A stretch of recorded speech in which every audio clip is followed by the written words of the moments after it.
Welcome, students. Students, we are discussing about the French Revolution. In the previous class, we were discussing about the Reign of Terror. That was the period when Maximilian Robespierre was ruling. We were discussing how the people they were trembling with fear during this period of Reign of Terror, and later on his own party men also went against this, and they wanted moderation. As a result of this, he was tried in the court, convicted, and he met with the same fate. What is that? He was guillotined. So, today, in this part, we are going to discuss how a directory rules France. Students, with the fall of the Jacobin government, wealthier middle classes seized the power. Students, the Constitution of 1791 gave rights to the richer sections, the poor, artisans, wage laborers. They didn't get any rights from any benefit from the Constitution of 1791, and that led to the formation of revolutionary government under the Jacobins headed by Maximilian Robespierre. And these Jacobins, were particularly the less prosperous section of the society.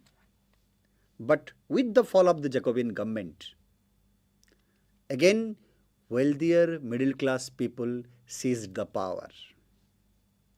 After that, a new constitution was introduced, which denied the vote to non-propertied section of the society. You see, during the time of Jacobin government, a revolutionary government,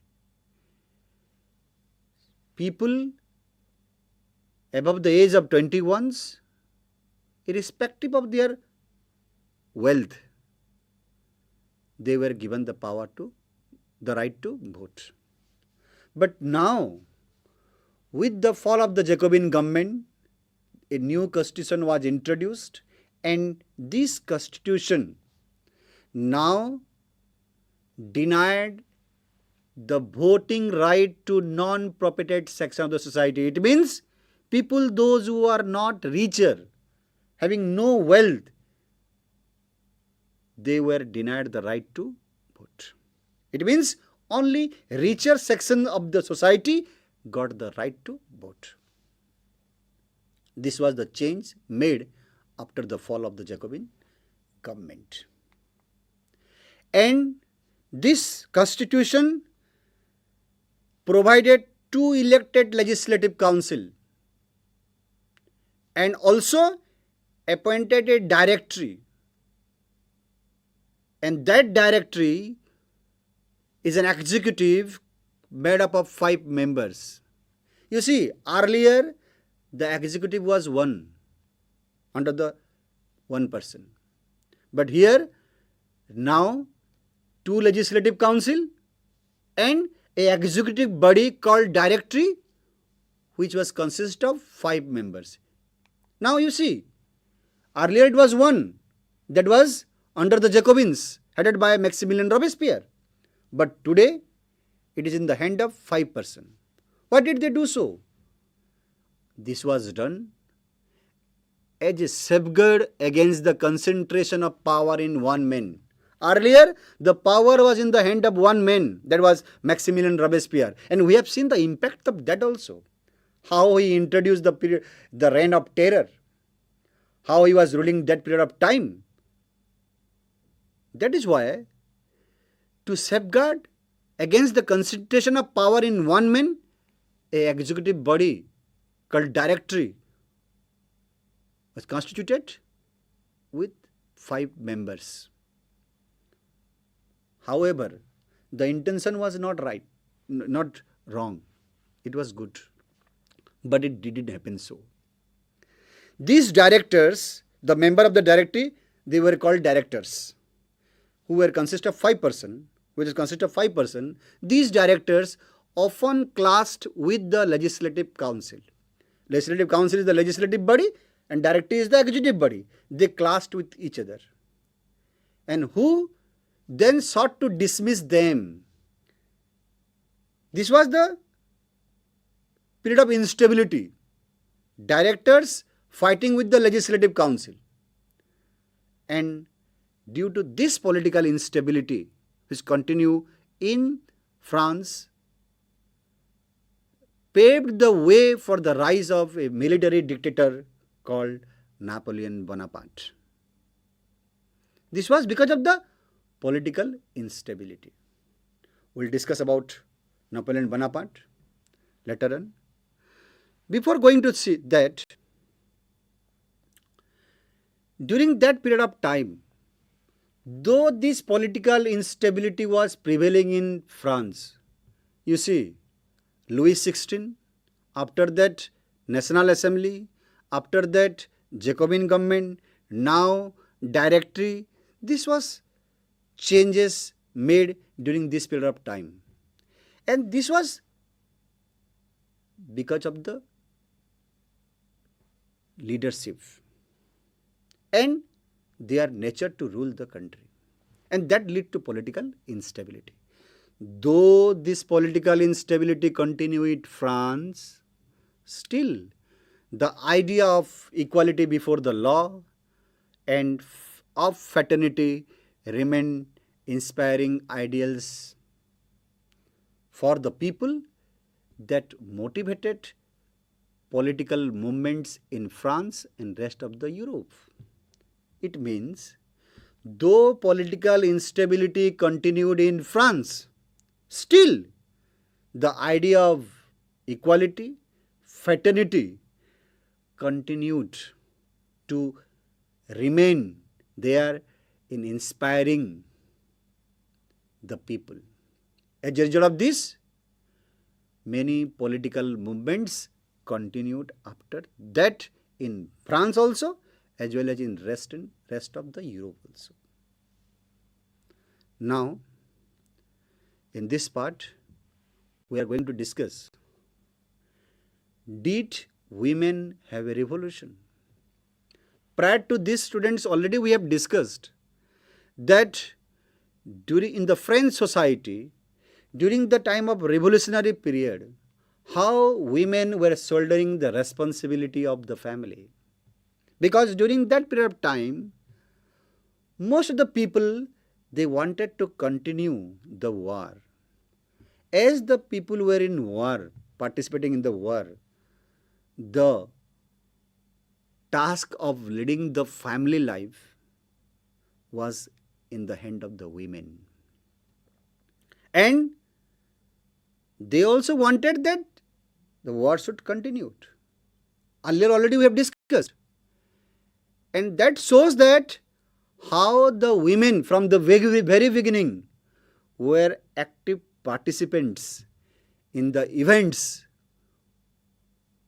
which brought about so many important changes in the French society. It was because of the women's participation in the struggle that brought many changes in the society. So, you students, you see the image, how the participation of the women continued to be a source of inspiration for the people of the France, particularly the men section of the society. Now the question is that, why did they do so? Why they wanted to participate in the political movements? Because they hope that their involvement would pressurize the revolutionary government to introduce changes to improve the life of the women in the society. This was their thinking, that if they will participate in the political movements, this will create pressure on the revolutionary government so that their life will be changed. This was the thinking of the women during that period of time. And for your knowledge, let me tell you, most of the women who were participating in the political movements were from the third estate category. And these women had to work because they are not the prosperous section of the society. They were the third estate women who had to work for their living, for the maintenance of their livelihood.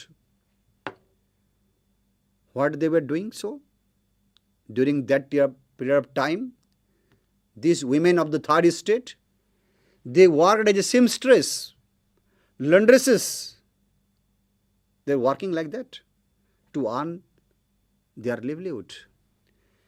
They were selling flowers, fruits, vegetable at the market.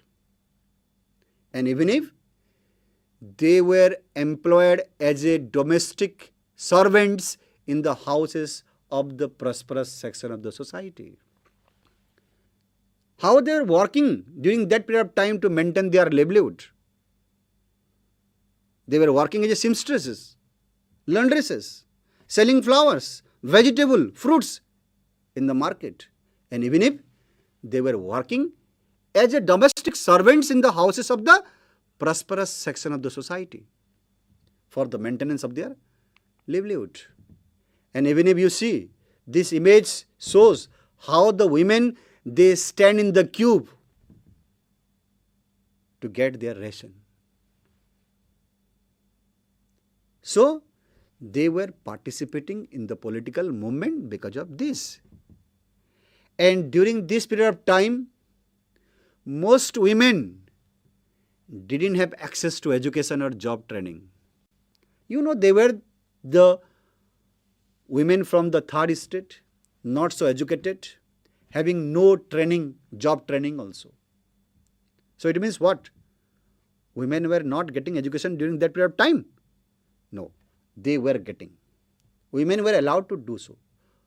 But it was not possible for the women of the third estate people.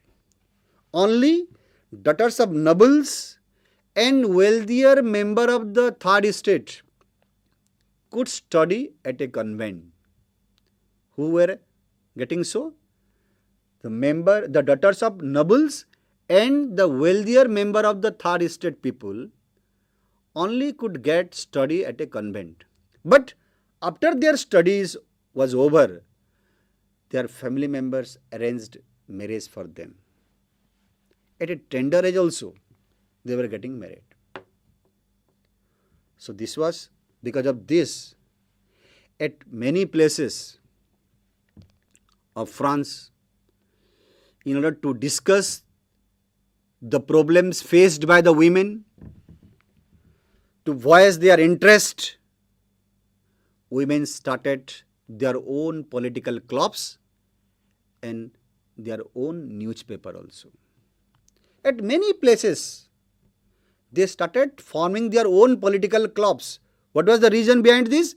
So that they could discuss about the problem faced by them. They could raise their best voice through this platform.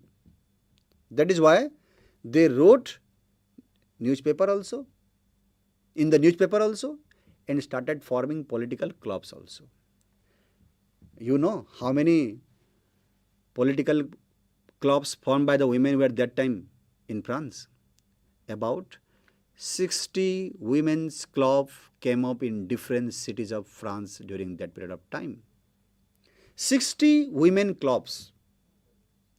And you see one of the image, how the women are sitting together in their political club and discussing about the problems, whatever it was faced by them.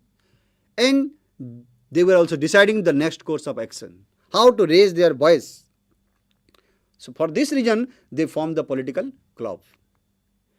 And out of these 60 political clubs formed by the women, the Society of Revolutionary and Republican women was the most famous. Which is the famous women political club? The Society of Revolutionary and Republican Women. You know, the intention was to discuss about the problems and raise their voice. And after forming the political clubs, now the women started demanding in front of the revolutionary government. What was their demand? One of the main demands was that women enjoy the same political rights as men. They wanted whatever the political rights were given to the men, it should be given to the women also. That is what? Right to vote and right to contest in the election. So they also wanted that. Because you know, the Constitution of 1791 reduced women as a passive citizen because they didn't have the right to vote. It was a great disappointment for the women. So they demanded that they should be given the right to vote and to be elected to the assembly and to hold political office. Why you know? If the women will be given they will be given the power to be elected to the assembly, what will happen? Then their problems will be solved. Because in the assembly, they could raise their voice. They could share their views. And in this way, they could represent in the new government also. That was their intention. That is why they formed political clubs and started demanding in front of the revolutionary government. So that the government will listen to their demands. In the one constitution, women had nothing. They were reduced to a passive citizen. No freedom, no rights, nothing. So that is why they started demanding.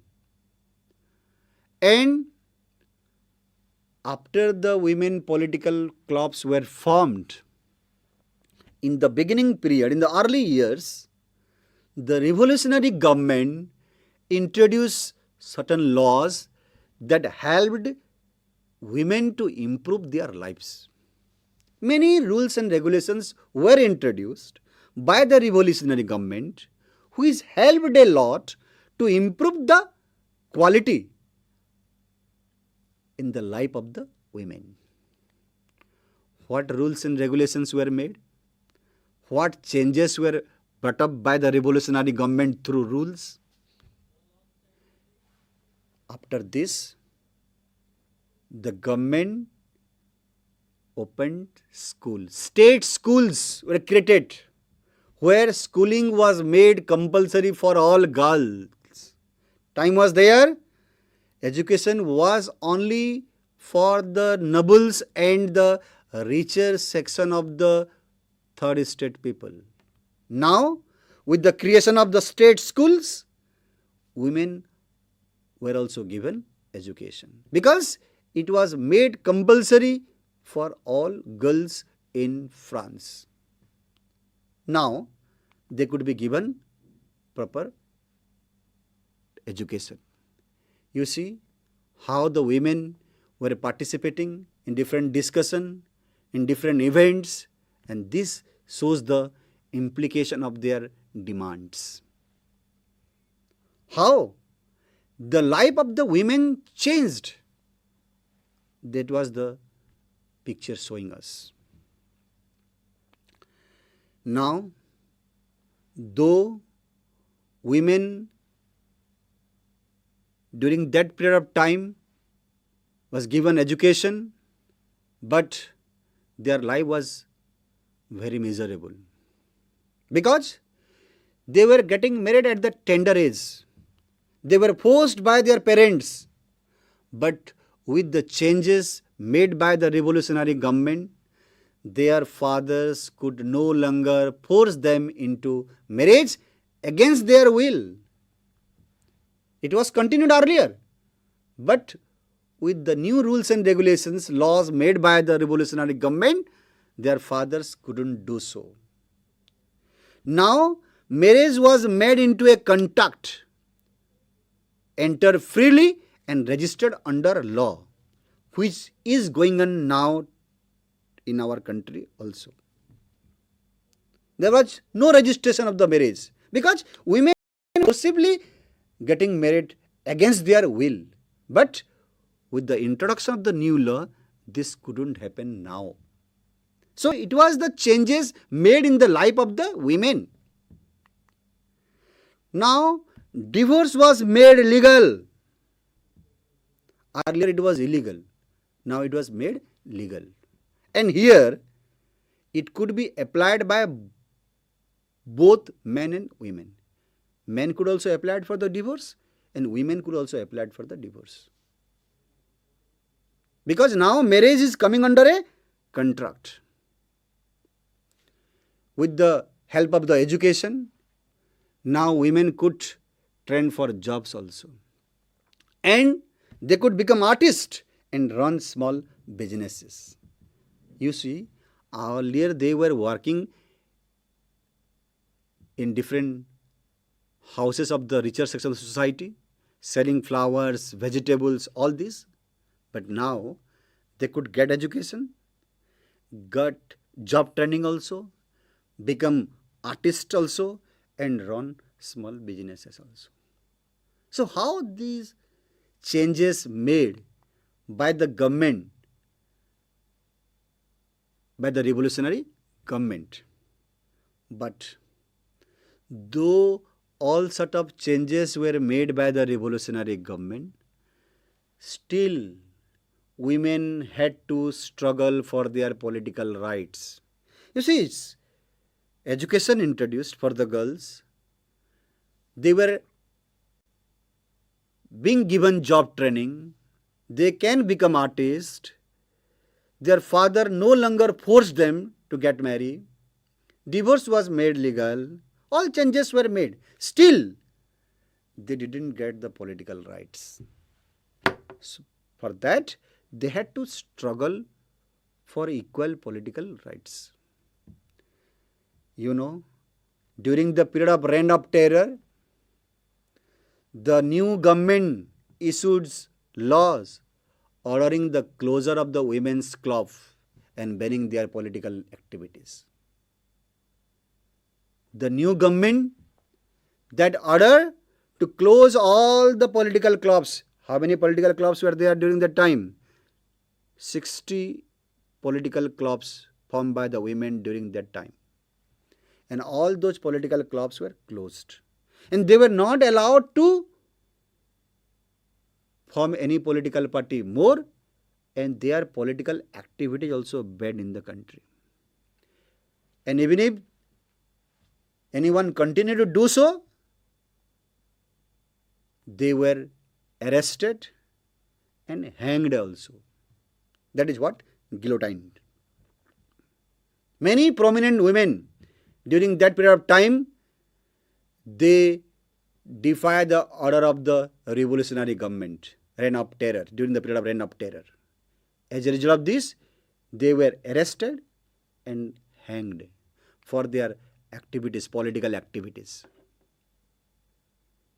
Still, women continued their struggles for voting rights, equal wages. You know, earlier they were not given equal wages also. And for more than 200 years it continued for their voting rights and equal wages. And the fight for the vote was carried out through an international suffrage movement. No longer it was continued in France. It was an international movement led by the women throughout the different countries of the world for their voting rights. That was during the period of 19th and early 20th centuries. It was not only in France, in different countries of the world also the women continued their struggle for right to vote. during the period of 19th and early 20th century. And this was a set of example of the political activities of the French women which inspired the women throughout the world for a long period of time. And today also, it is a source of inspiration for all the women throughout the world. And at last, in the year 1946, women in France own the right to vote. In 1946, from 1789 to 1946, you see, a long period of time, women had to struggle for their voting right. So students, in this class today, we have discussed how changes made after the fall of Jacobin government, how did women participate during that period of time in political movements, how they were raising their voice, how did they struggle for their equal political rights, and how did they get it. At last, before the completion of the chapter, let us recapitulate whatever we have discussed. I'll ask some questions to you. Question 1 is, what directory? What is a directory? The answer is, a directory is an executive made up of 5 members. You know, with the fall of the Jacobin government, the constitution which was introduced, that set up the directory, that is an executive body made up of 5 members. We'll move to the next question. Name one of the famous women's political club in France. Name one of the famous women's political club in France. You know, during that period of time, 60 women political clubs were formed, and out of them, the most famous women political club was the Society of Revolutionary and Republican Women. What was the famous women political club? The Society of Revolutionary and Republican Women was the most famous women political club of that time. With this, we have covered the part of participation of women in the political activities. The next question is, when did women get the right to vote in France? The answer is, women in France got the right to vote in 1946. And you know, they had to fought a long struggle for their equal voting rights. And at last, they got in the year 1946. So, students, today we have discussed all about the participation of the women in forming different political clubs and raising their voice against the injustice done to them by not giving them voting rights. But later on we saw also how different laws were made that brought many changes in the life of the women. And we'll move to the next topic in the next class. Thank you.